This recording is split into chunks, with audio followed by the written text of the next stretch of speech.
Howdy community, Ayana here, speaking to you from the Buckeye Gathering in Oroville, California, and I wanted to share a few updates before we converse with Malik Yakini.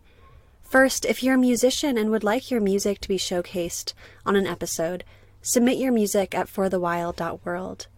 Also rate us on iTunes if you haven't already, and sign up for our newsletter. Lastly, this podcast is community supported. Please consider making a donation on our website.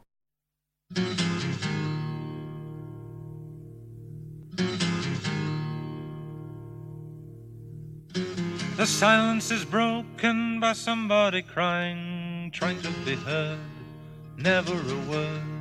Always the attitude, sort out your own, always alone, wishing for something the world is denying. Out in the wilderness somebody's crying.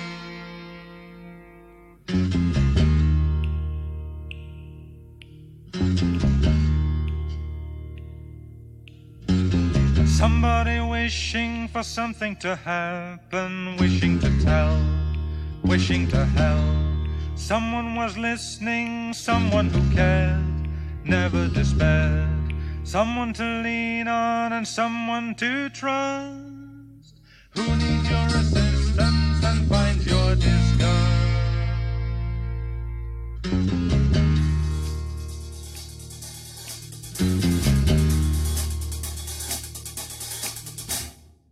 Hello and welcome to For the Wild podcast. I'm Ayana Young. Today we are speaking with Malik Yakini. Malik is the co-founder and executive director of the Detroit Black Community Food Security Network. The network operates a 7-acre urban farm and is spearheading the opening of a co-op grocery store in Detroit's North End. Yakini views the, quote, good food revolution as part of the larger movement for freedom, justice, and equality. He is dedicated to identifying and alleviating the impacts of racism and white privilege on the food system and contributing to the development of an international food sovereignty movement that embraces Black communities in the Americas, the Caribbean, and Africa. Malik is the founder of D-Town Farms, the largest farm in Detroit, growing a diversity of vegetables, and runs the Detroit Food Justice Task Force, a consortium of people of color organizations and allies that share a commitment to creating a food security plan for Detroit that is sustainable, provides healthy, affordable food for all of the city's peoples, is based on the best practices and programs that work, and is just and equitable in the distribution of food and jobs. Oh, well, hello, Malik. Welcome to the show. How are you, Ayana? I want to quickly make one correction to that bio. And, one of the challenges with the internet is sometimes if incorrect information gets out there, it just spreads and spreads and spreads. So I am not the leader of the Detroit Food Justice Task Force. In fact, I was a minimal participant in that. So I just want to kind of take that off my plate. I certainly can't take credit for that. Okay, well, thank you for clarifying that. Yes, the internet can take you down many wormholes, but and many of the wormholes that we've been able to, as the team For the Wild, learn about your work.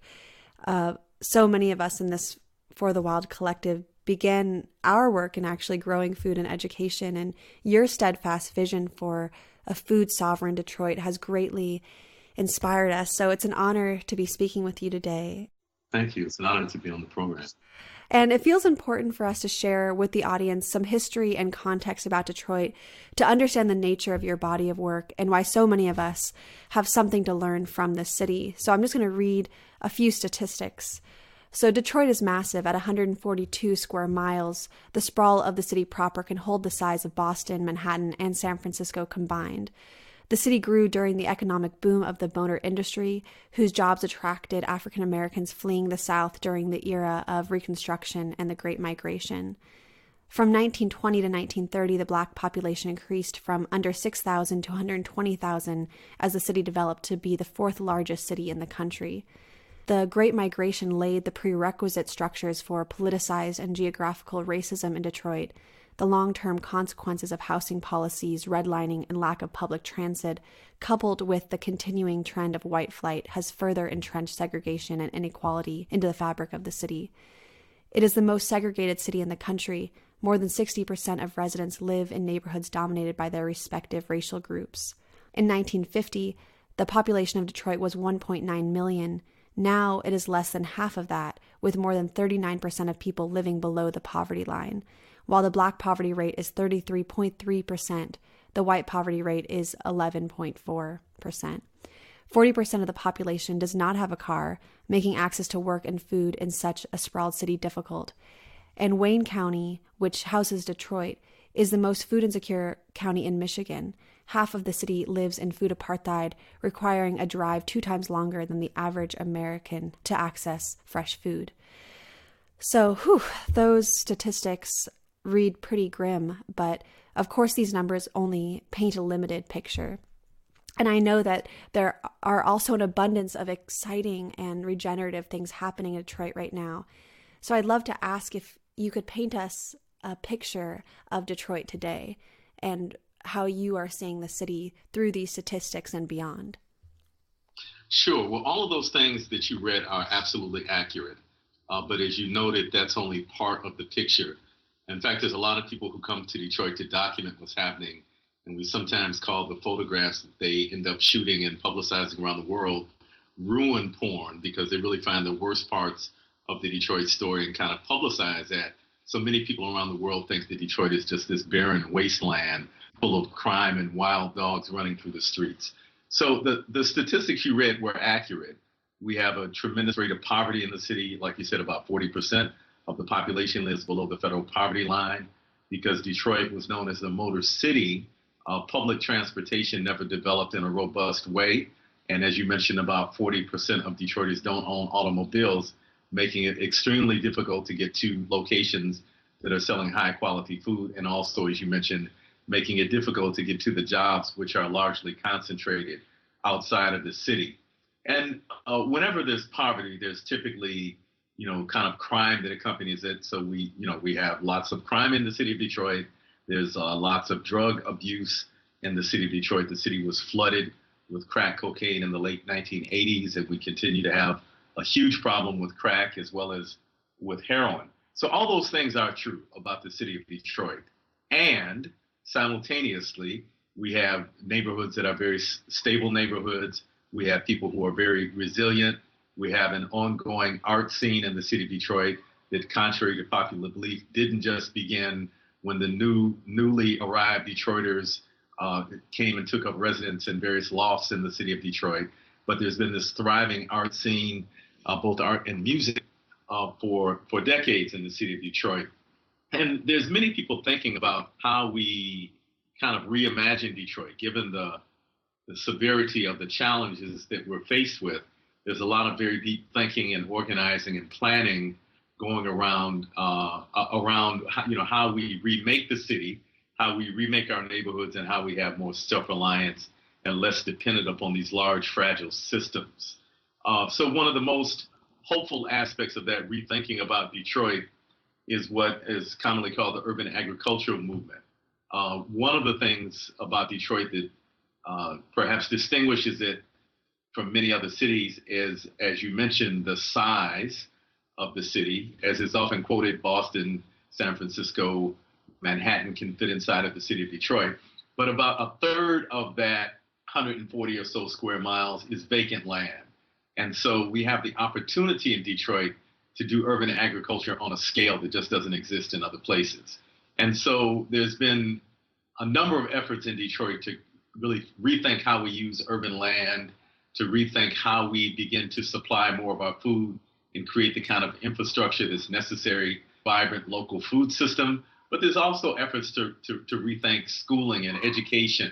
And there's been a number of alternative educational institutions in the city. For example, for 22 years or so, I ran a school called Consortium Institute, which was an African-centered school, kind of focused on decolonizing the minds of African-American children and their families.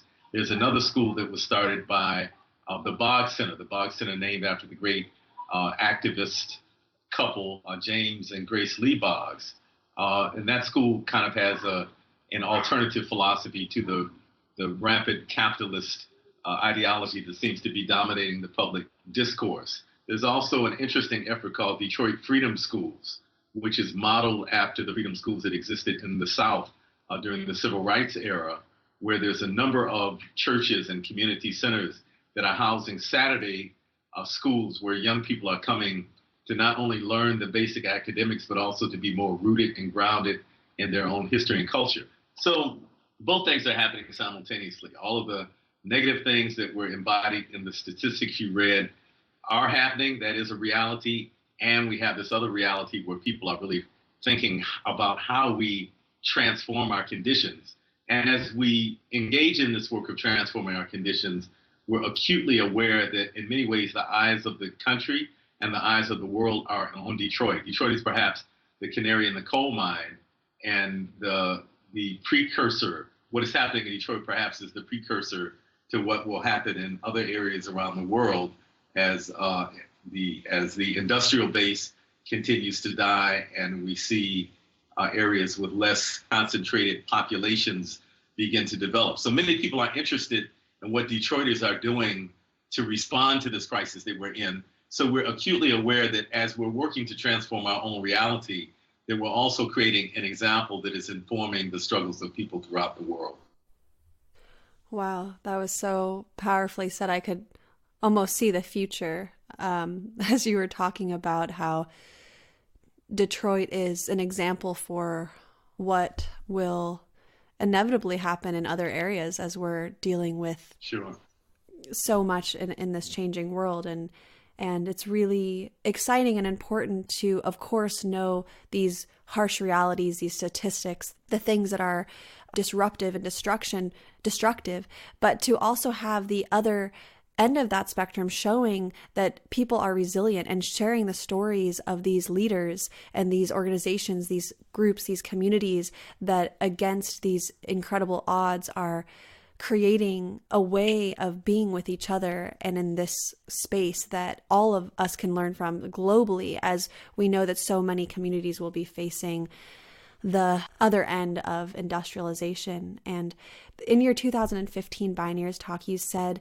that the good things in Detroit are happening, quote, in spite of the government, not because of the government, end quote. And that communities are actively redefining what a just society looks like.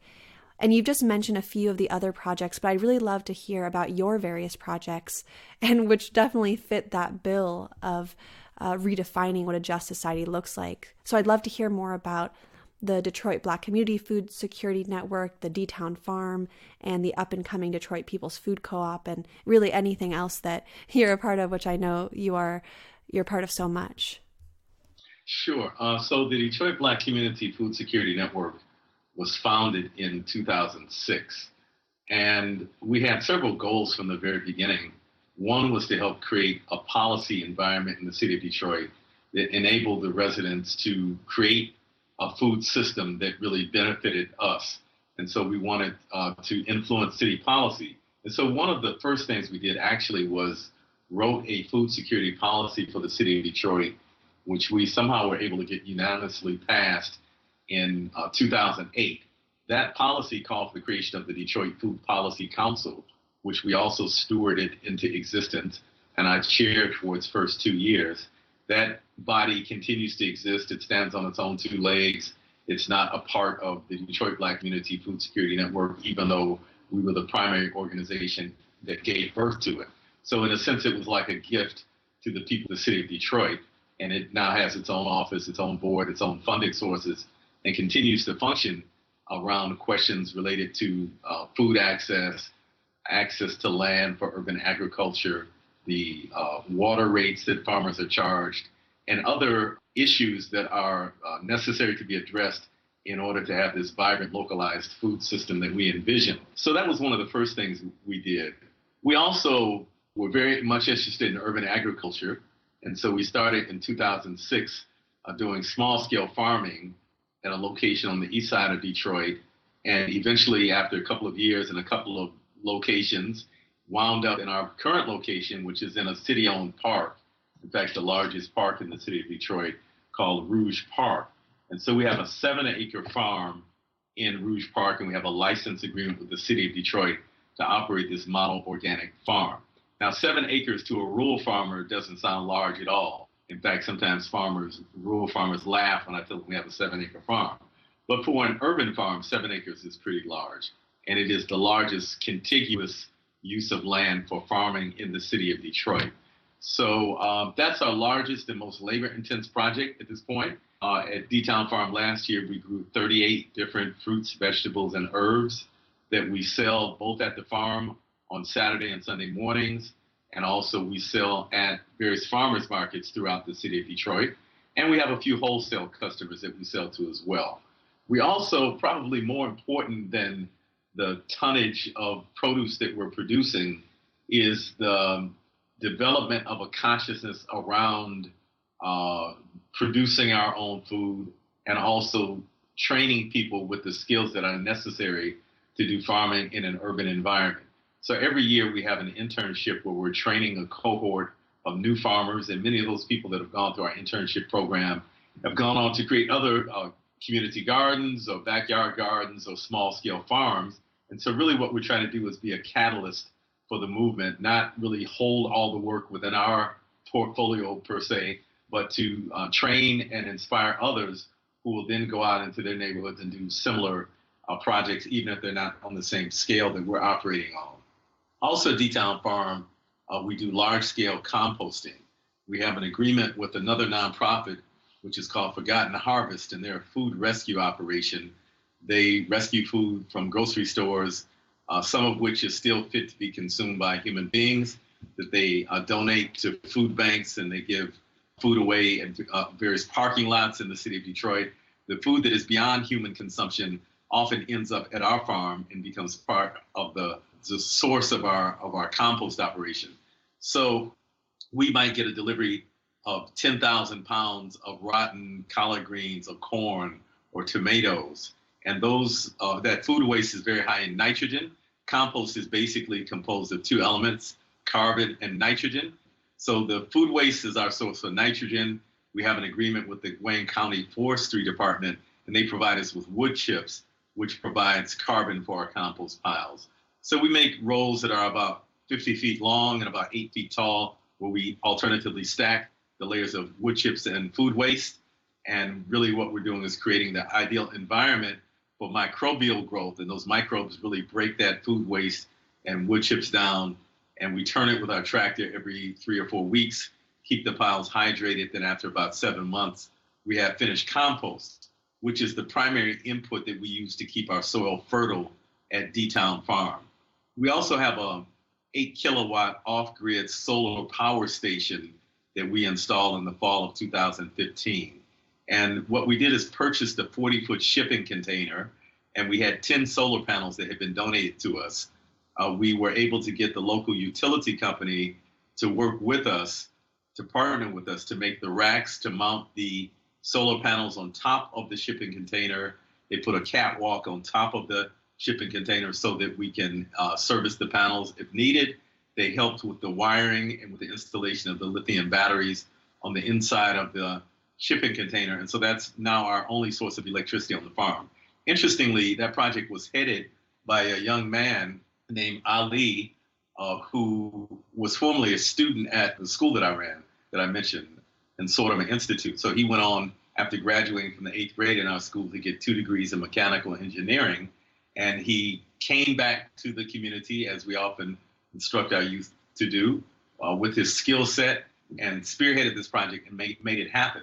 So he's now created his own business called Ryder Cooperative Industries, and they're doing several solar installations at places around the city of Detroit and in the city of Highland Park, which is a small city really surrounded on 3 sides by Detroit. It's really a city inside of the city of Detroit.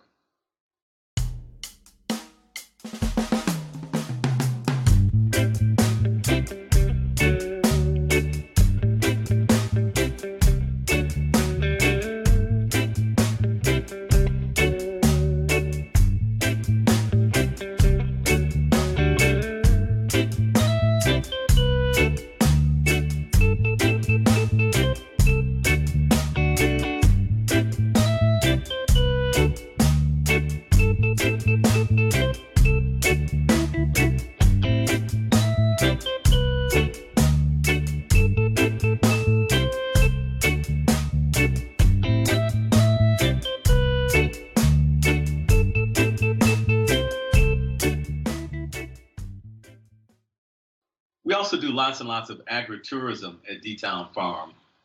We are both a production farm and a community educational institution. So part of our mission is really to help make people aware of the great potential of urban agriculture. And so we give tours of the farm, discuss our growing techniques. We discuss the use of solar energy. We discuss the rainwater retention pond that we have, which we also installed in 2015, where we're capturing about 50,000 gallons of rainwater and pumping it via a solar pump to two 2,400-gallon cisterns, and then feeding it back down through our fields using gravity. So we show folks all of these things on our farm, and we also discuss with them our social justice lens. So we want to make sure that everyone who comes to the farm doesn't just learn about the mechanics of urban agriculture, but they also have some insight into what motivates us, how we see the world, and how we're utilizing our efforts to try to create justice and equity. So that's our largest project, the D-Town Farm. We also have a youth program, which is called the Food Warriors Youth Development Program. And that program currently functions at 2 sites in the city of Detroit, a school on the east side of the city and a church in the center of the city. The school-based program is only open to children who attend that school, and that functions as an after-school program. The community-based program at the church is open to any young people between the ages of 5 and 12 who are able to attend. And so at both programs, we teach young people how to build and maintain raised bed gardens, how to harvest those crops, how to prepare them in healthy ways. And often they're also doing things like making value-added products, learning how to can things. And as always, we're sharing with them our social justice lens, because we're really trying to foster the development of food activists in our community, trying to foster the development of people who understand their own power and their own agency to make positive change in their communities. And then the big thing that we're working on now, which is probably the second biggest project after the farm, is a new building that we're constructing on Detroit's Main Street, Woodward Avenue. And that building is called the Detroit Food Commons. It's about an $11.8 million project, the cornerstone of which is a cooperatively owned grocery store called the Detroit People's Food Co-op. And so we are very dedicated to the cooperative model, particularly given the type of development that we see happening in the city of Detroit, which is by and large led by wealthy white men. And the city government seems to have bought into this idea of trickle-down economics, that if you support very wealthy people in developing stadiums, for example, and you let them obtain the land on which to build this stadium at a pittance, that somehow the wealth that's created will trickle down to the rest of us in the neighborhoods. So we don't see any historical precedent that that's true, and have no reason to believe that that will be true in this instance. And so we think that the cooperative model is really the best model for oppressed and marginalized communities to use to galvanize our economic strength, to practice democracy within our own ranks, and also to have community ownership. So we are working very hard to begin construction on the Detroit Food Commons before this year ends, and we hope to open the Commons and the Detroit People's Food Co-op sometime in 2019. Just amazing, Malik. Such important, heartfelt work that is inspiring in a way that's really holistic and takes into account the entire system. It's not just about food. It's not just about urban areas. This is about how we can live in a world that is regenerative and just, and especially in, say, organic farming or permaculture, any of these more, quote, regenerative strategies. For so long, the whole story wasn't being told. For so long, it was just a sliver of the truth, and it wasn't really taking into the reasons why we're at these issues, the systems that are holding so many of us hostage to staying in this horrible mechanism. And it just seems like all of these projects that you're a part of, and I'm sure there's more of them in Detroit, really get to the core of not just food justice, but beyond. And so, as you started talking about the trickle-down economy of these stadiums and how just how you went into that, this question came up in my mind is, do you think that food justice can be instrumental in dismantling capitalism? That's a really good question. I'm on the board of an organization in Northern California called Food First, and the executive director, Eric Holt Jimenez, recently published a book called A Foodie's Guide to Capitalism. And I would urge the listeners to pick up that book and read it. So I'm not sure that creating a just and equitable food system will in and of itself dismantle capitalism, but we certainly hope that it can begin to get people to think differently about our relationship to food as a commodity and to land as a commodity, and really begin to rethink these concepts more from a human rights lens, not looking at food in terms of what profit can it make, but really looking at food as something that people have the right to as a result of being a human being on the earth. And I think if we reframe it like that, perhaps the kind of rampant individualism, which is a characteristic of capitalism, will be reduced. But another friend of mine, Raj Patel, who I was in a fellowship with several years ago and is a pretty well-known author and activist and academic, said to me once, he said, local food tastes great, won't end white supremacy. So I don't think we should have unrealistic expectations about how the food movement can dismantle these entrenched systems of oppression. I think what we have to do, though, is that while we're struggling to create a just and equitable food system, is link those struggles with the many other struggles that people are involved in to create justice and equity. For example, the struggles that are taking place in Sacramento now against the murder of Stephon Clark, and the struggles that have taken place throughout this country against the murder of Black men and women and young people by police, and the brutality and the injustice that exists within the so-called criminal justice system. We have to link the struggle for food justice with those struggles. We have to link the struggle for food justice with the struggles for fair and equitable housing, the struggles for quality education and community control of schools. So all of these things are related. We can't look at any of them in isolation.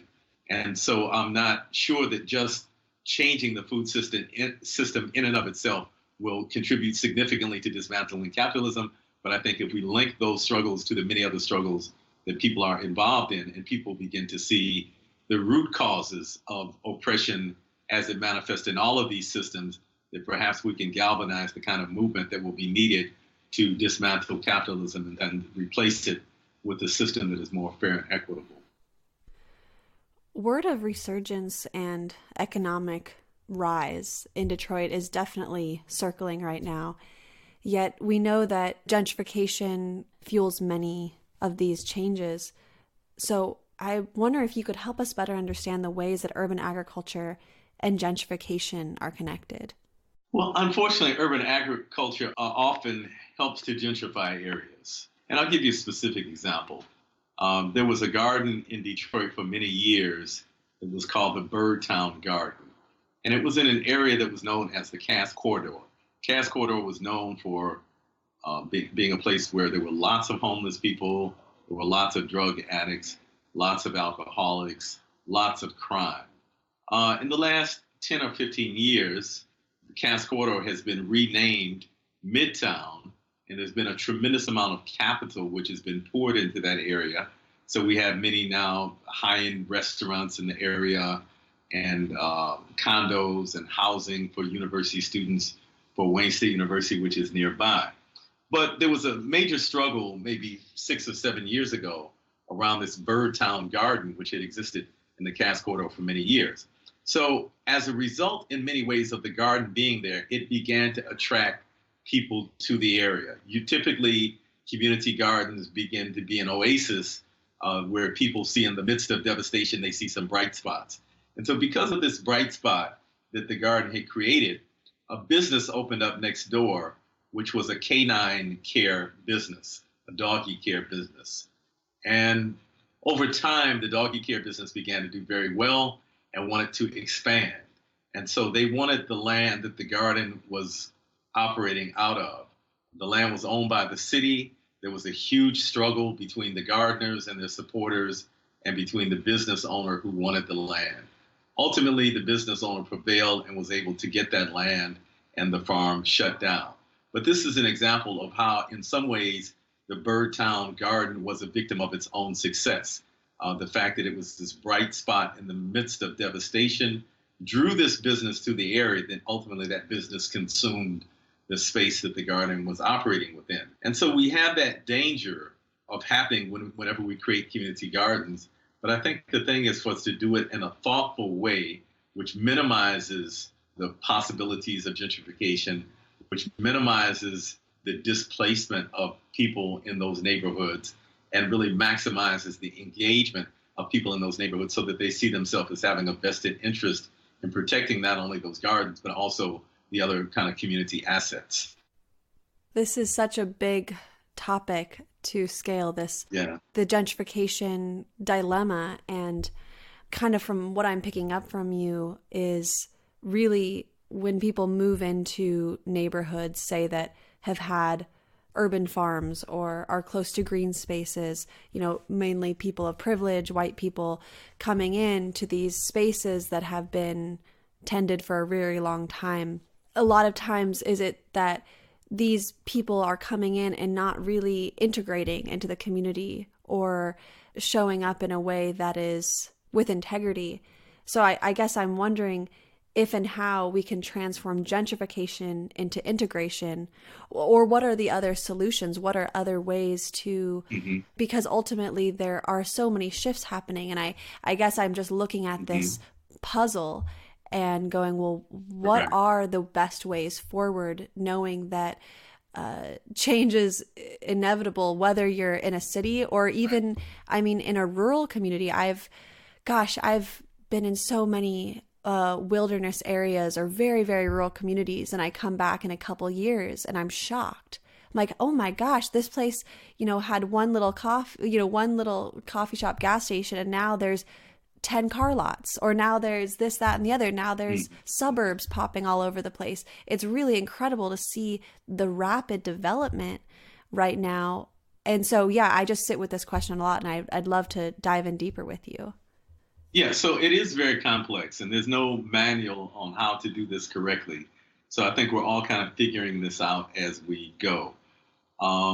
So one of the things that I think might be helpful is that for people who are newly moving into a community, that they really do a deep dive into the history and culture of that community and really understand what the aspirations of the existing residents are, what have been the community empowerment efforts, over the last several decades. Because what often happens is people move into an area with no real knowledge of what that history has been and can unconsciously work against the aspirations of the majority of the long-term residents if they haven't taken the time to really do that kind of study. But there's another kind of gardening that is of concern as well in regard to this conversation about gentrification. So it's not just people moving into areas where there's long-term gardens, but also because of the tremendous amount of vacant land in Detroit, we have a number of young, well-meaning white people who are moving to Detroit specifically to start gardens because there is so much vacant land. And so some of those folks are doing a good job with connecting with the community and being part of the community and responding to community feedback.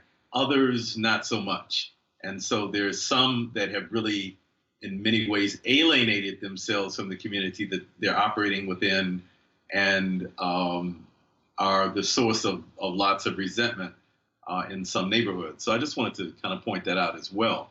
But one of the things that I think would be helpful is we don't really talk about race in any kind of in-depth way in American society. And so there's definitely racial elements to this in the city of Detroit, which is about 80% African American. And most of the new people moving into Detroit are young whites. And so without really having an understanding of how race and power and privilege all intersect in American society, well-meaning white people can move into Black communities and really wreak havoc simply because of their own ignorance. And so I would really encourage that one of the things that people might do, in addition to studying the specific history and aspirations of the neighborhood in which they're moving into, they also should do a really in-depth study of race and how that plays out in American society, and again, how it intersects with power and privilege, so that they're not moving blindly, that they understand their own privilege and how that impacts kind of the social order, and they can move in a way which is more thoughtful and which will be more likely to create justice and equity, as opposed to creating a further divide based on race and class. Thank you for speaking to that so directly. I absolutely agree that so much is not spoken to in a plain way. And there is this quote that somebody had just mentioned earlier, that we are, in America, we are afraid of confrontation, or we don't communicate, but we're really ready to go to war, or something along those lines. And so it's really interesting that we don't just talk about the elephant in the room and call it out and just lay it on the table so everybody can actually see it clearly, rather than people siloing themselves. And I think that's a lot of times what happens with well-intentioned white people, people with privilege. It's this, not the willingness to, and maybe it's fear, who knows? I mean, that there's probably a lot of psychological reasons behind it, but I can see what you're saying, that when that work, that historical work and understanding power and privilege isn't prioritized, that the well-intentions, like you said, wreak havoc. And it actually kind of brings me to this other question that I've been thinking a lot about, which is the nonprofit industrial complex.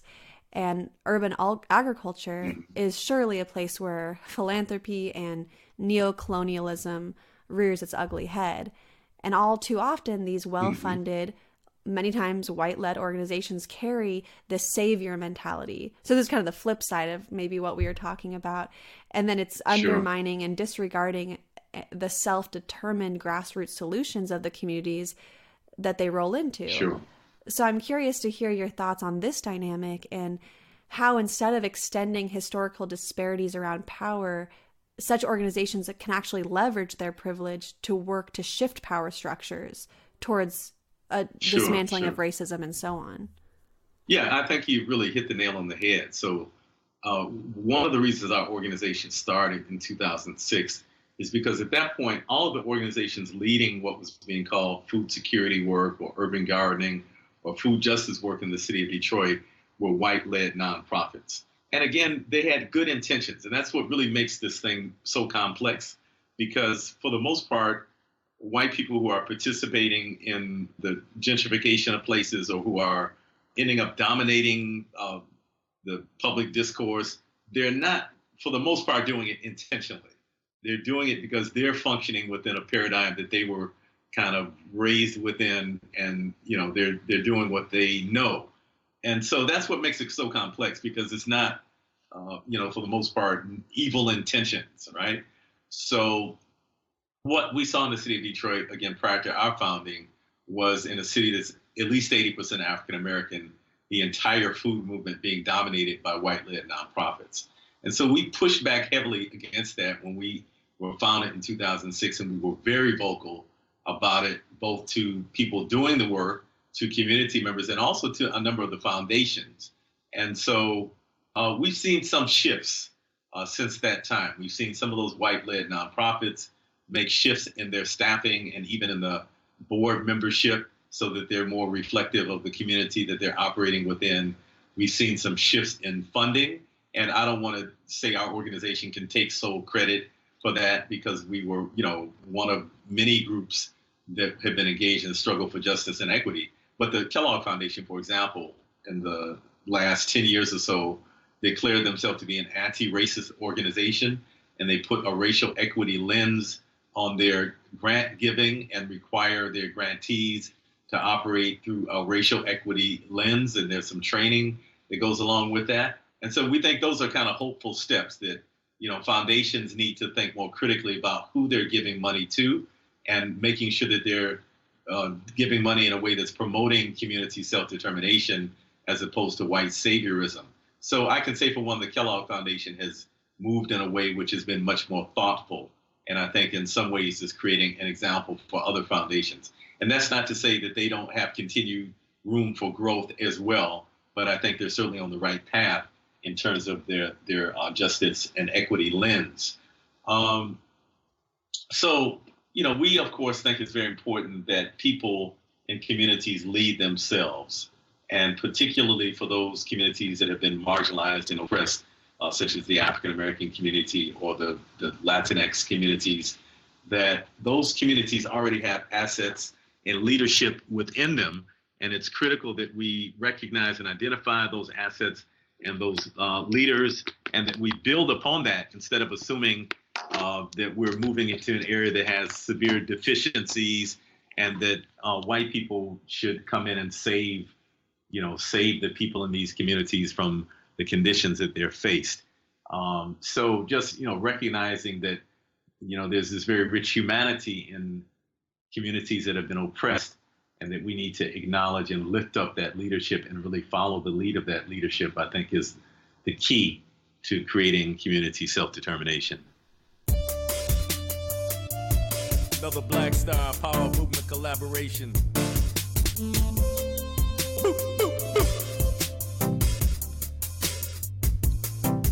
I'm Spirit, man, a mystic warrior. Check it out, people, these words are just for you. I'm a falsehood shaker, reality maker. Mess with me, your mind, and you'll see an undertaker. I'm a freedom fighter, a spirit flame lighter. Gonna elevate our consciousness higher and higher and higher and higher and higher and higher and higher and higher and higher. Cause I'm a cultural rebel, a dreadnoughty lion. Their tricks and their lies, you know I'm not flying. Like a river, I'm flowing. Like an eagle, I'm flying. Challenging the system cause I know that they are lying. Don't own a tie, I threw away my comb. Mystic Nazi dread warrior, stone to the bone. Don't drink much alcohol, don't eat hamburgers. To the universal flow, I'm moving further and further.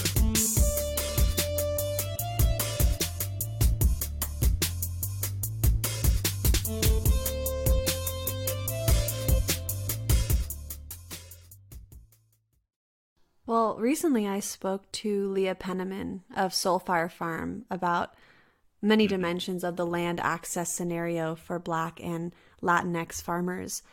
Detroit Black Community Food Security Network has worked for policy shifts, and I want to ask about some of the policy struggles surrounding urban farming that your community has faced, and what actions and strategies have arisen in response.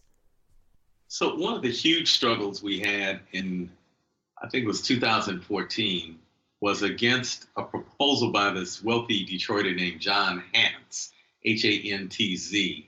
And John Hantz initially said he wanted to create the world's largest urban farm in the city of Detroit. And there was talk about him having, maybe 5,000 acres of farmland in the city of Detroit. His initial projections were just wild and unreasonable. And he got a lot of pushback from community residents because he wasn't committed to organic agriculture and was going to be spraying pesticides in these neighborhoods. And so residents pushed back against the use of pesticides in the areas around their homes. So Mr. Hantz shifted his strategy to one which was called the Hantz Woodlands, where he proposed to plant hardwood and Christmas trees on vacant lots in the city of Detroit. And he submitted this proposal to the city council. We struggled against it vehemently, were able to pressure the Detroit City Council into holding a community listening session. We organized more than 400 residents in that immediate area of the city where he was proposing to do his project to come out to this community listening session and talk with city council members. The overwhelming percentage of those 400 people in attendance were against the proposal, but the very next day, the city council voted to sell about 1,500 parcels to John Hantz, and he has gone on to begin to plant these hardwood and Christmas trees on these various lots in the city of Detroit. So we thought it was a really dangerous precedent because from our perspective, one of the major problems in the world today is the concentration of land, quote, ownership to the extent that human beings can actually own part of the earth. That's a whole nother concept that we pretty much accept in American society without questioning, but that's not a universal concept that human beings can own the earth. many indigenous cultures didn't have that concept. But we thought it was a dangerous precedent because one of the major problems in the world is the concentration of land ownership in the hands of already wealthy white men. And so we're opposed to any scheme that purports to further concentrate land ownership, power, and wealth in the hands of wealthy white men. And so we struggled against this, but ultimately we lost that struggle. And again, the city council sold these 1,500 parcels to him. Again, we think it's a dangerous precedent because Detroit has so much empty land that if the city follows that same strategy, that in the next 20 years, we could find, a third of the city owned by 3 or 4 millionaires. And so we don't think that the best strategy for disposing of the vacant land in the city of Detroit is just to sell it to the highest bidder. And in this case, he wasn't even necessarily the highest bidder, but he was the one that they deemed had the most capacity, I guess, to actually follow through on the project that he proposed. So he actually was able to purchase this land for the equivalent of 8 cents per square foot. And so, again, if the city follows that same kind of strategy for divesting itself of the huge amounts of land, vacant land that the city owns, then what we'll find is that wealthy developers will come in and buy up large swaths of land, and that the public will not really have access to that. So we're in favor of land distribution in a way that really puts it in the hands of Detroiters, preferably in the collective hands of Detroiters through mechanisms like community land trust, where we can practice community level democracy and decide what we think is best in our own neighborhoods and how land should be used. Some neighborhoods might decide they want urban farms. Some neighborhoods might decide they want more housing. Some neighborhoods might decide they want more green spaces. And so all of those and other things are options, but we think that people in those neighborhoods should ultimately have the right to decide that, rather than the city just trying to get the land off their books by selling it to people who have lots of money. Well, I am with you that this sale of 5,000 acres, I hope it, gosh. Well, ultimately, it was about 1,500 parcels. 1,500 They didn't sell them parcels. 5,000 acres. Oh, well, thank goodness. Well, 1,500 parcels is still... Yeah, it's still a lot. And let me add something to this. Perhaps one of the most concerning aspects of the deal he had with the city is it also gives him first right of refusal on any city-owned land within a 1 mile radius of the land he's already purchased. That 1 mile radius extends to the riverfront. And so in any city, the riverfront is always the most valuable property. So for many of us, this was just an outright land grab. In fact, what Mr. Hand said himself, I had the opportunity, in spite of my vehement opposition to his project, someone brought us together and we had breakfast one day. I wanted to really be able to look him in the eye and talk to him directly.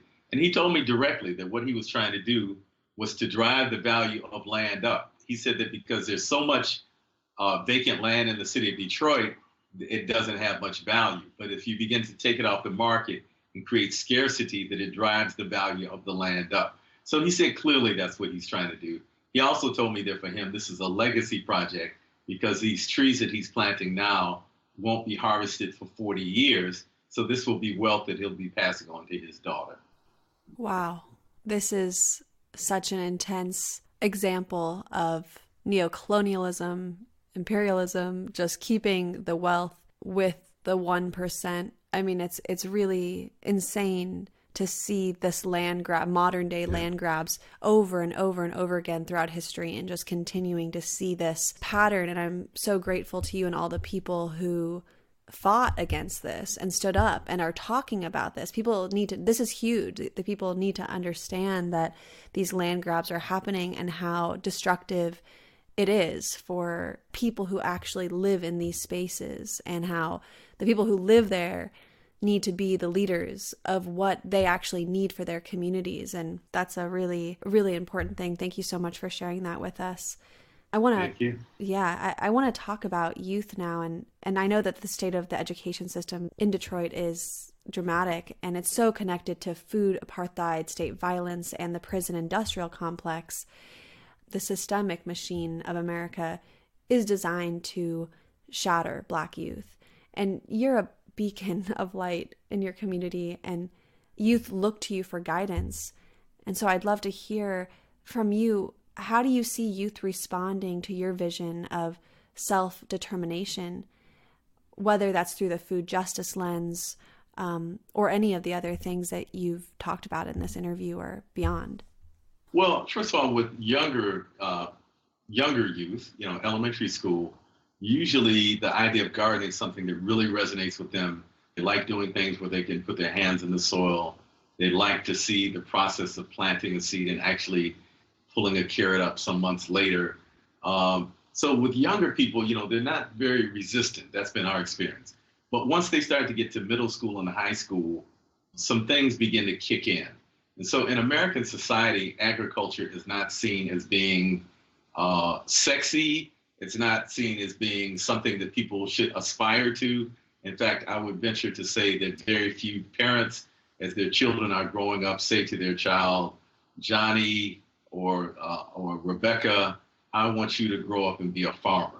Sometimes even farmers aren't telling their children that because it's such difficult work. And so this is not something that many people are aspiring to. So by the time children get to junior high school and middle school, they begin to have this diminished view of the value of farmers in society.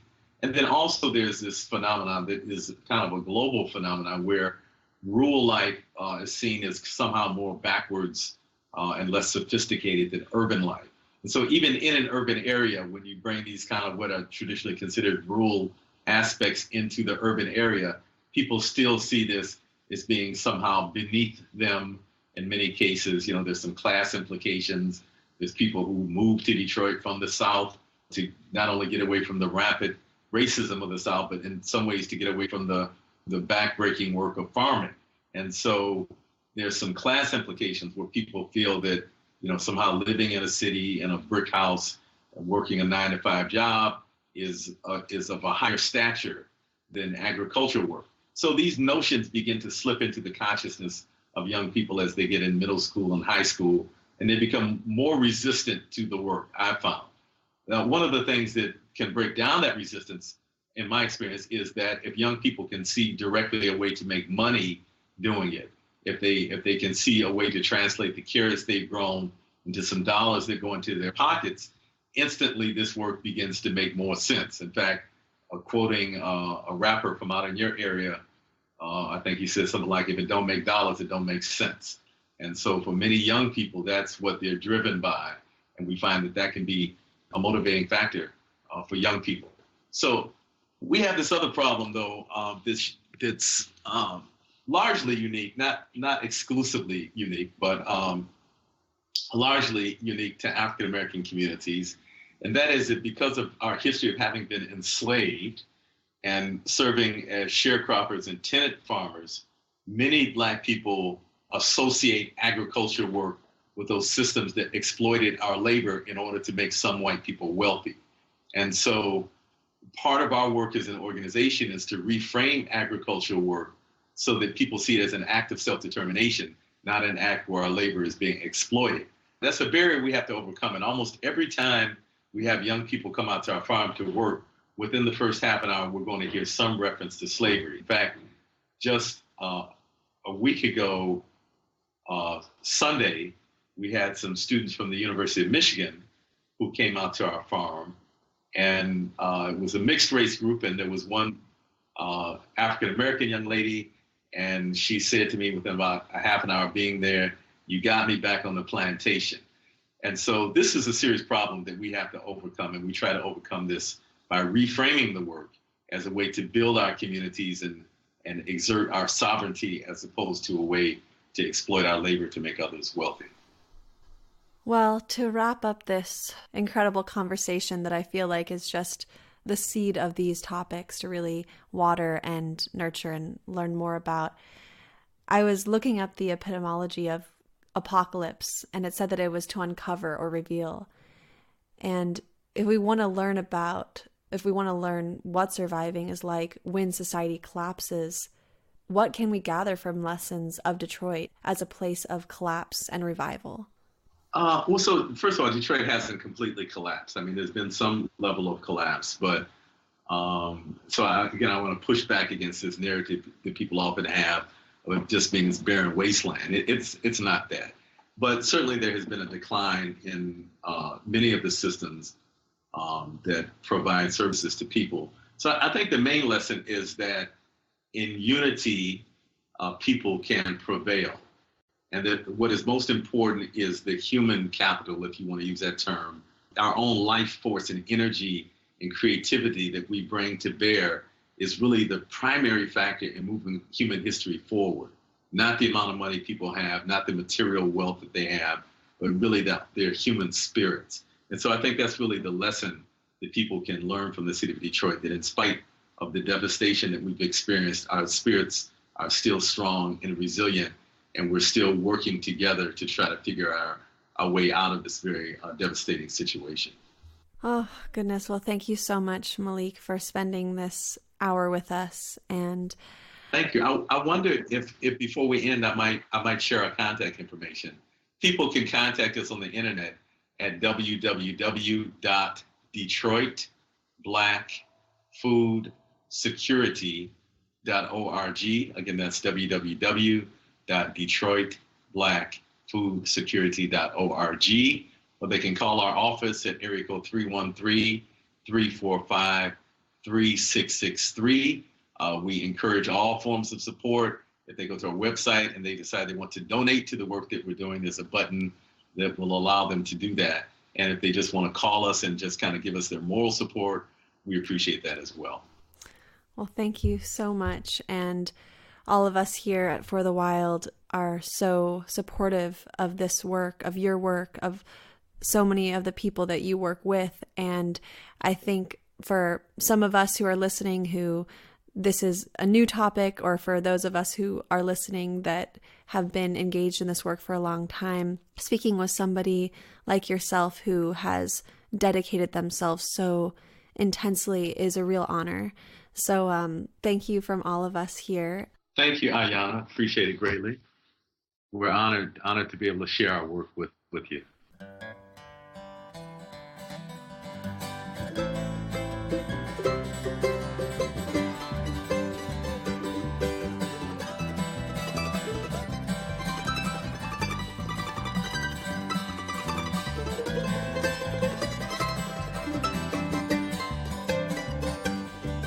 It's high on a mountain, the warm winds are blowing, and where the winds are blowing. Thank you for listening to For the Wild podcast. I'm Ayanna Young. The music you heard today was from Malik Yakini. Theme music is Silence Returns by Bo and Like a River from Kate Wolf. I'd like to thank our incredible team, our producer and editor Andrew Storrs, research director Madison Mogulski, and media director Molly Lebov.